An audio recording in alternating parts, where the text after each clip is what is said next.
Welcome to EdTech with Mrs. McBee. In Breakout Rooms Part 1, you learned how to create breakout rooms for your students using the Google Meet extension. Look for the link below if you haven't had a chance to set up your breakout rooms yet. In today's video, Part 2 of Breakout Rooms, you will learn how to incorporate these breakout rooms into Google Slides to create an engaging and visual representation of your rooms. These breakout rooms are a great way to build in that social connection piece that so many students are missing. They could easily be used for centers, small group instruction, or even for Free Choice Friday. Today I'm going to teach you how to use my existing room template to save you some time with your breakout rooms. Click the link in the description below to open the file. It includes tutorials for how to actually set up breakout rooms and how to create your own custom template. If you wanted a template where you can delete the number of rooms, say you only wanted 2, then option number 2 would be a better fit for you. You can click on this image to be linked to it. I'm going to start on slide number 7 for my main room. I want to get the link that I can apply to this door for students to be able to access the main room. I'm going to open up the breakout room extension by pressing this purple square that we pinned to the top.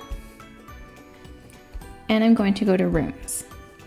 Double check that you're in the correct course if you have more than one, and scroll down. All of your Meet links should be there. I'm going to copy the first one, click on the door, and I'm going to edit the link. Delete the one that's there and paste in my first Meet link and click Apply.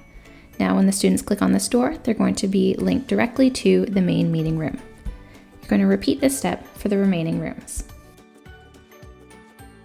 There's 2 different options for sharing your breakout room template with your students. For either one, you're going to start by deleting the first few slides which your students don't need. If you want to share this as its own file, you're going to go to Share. Make sure it's set so that anyone can view, and copy the link. Open a new tab and paste the link there. Over here where it says Edit before the question mark, you're going to replace the word Edit with Present. This will force the file to open in present mode, so students just have to click on the door to be redirected to the different breakout room links. This is the URL that you're going to share with your students, either through email or Google Classroom. You also have the ability to embed this entire file into an interactive visual schedule. I've shared steps of how to create one and a free template in the interactive visual schedule tutorial. What you're going to do is go back to your file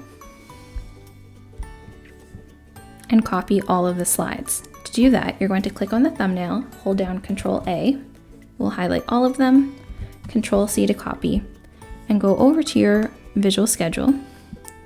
On the last slide, you're going to press Ctrl-V to paste. You don't need to link them, so you can click Do Not Link. And now you have your entire schedule added in here. I want to make sure that this is still linked to the very beginning of my schedule, so I'm going to take a copy of this door, Ctrl-C to copy, and I'm going to paste it on my schedule. Maybe I'm going to meet with my students and then we'll do breakout rooms. I'm going to paste that door here and shrink it down so that it will fit. There we go. Instead of linking directly to Google Meet, I want it to link to the slide with all of the doors. So I'm going to go down and find that slide, slide 16. I'm going to edit the link and select slides in this presentation. Slide 16 and apply. Now when students click on this, they'll be taken to this room. You can double check that the doors still work by clicking on here, and you'll see this still links to slide 17, which is the next room. The last thing you're going to want to do is to add an arrow somewhere on this slide to redirect students back to the beginning of your visual schedule. You can just go onto one of the existing pages, copy that arrow, and paste it here. It's going to take you back, and I want it to go to slide 1, so I'm going to change this to slide 1. Now if I put it in present mode, you can see that when students click on the door, they'll be redirected to the breakout rooms. They can click on them and be directed to these rooms as well. Thanks for watching today's video. Don't forget to like and subscribe for more tech tips.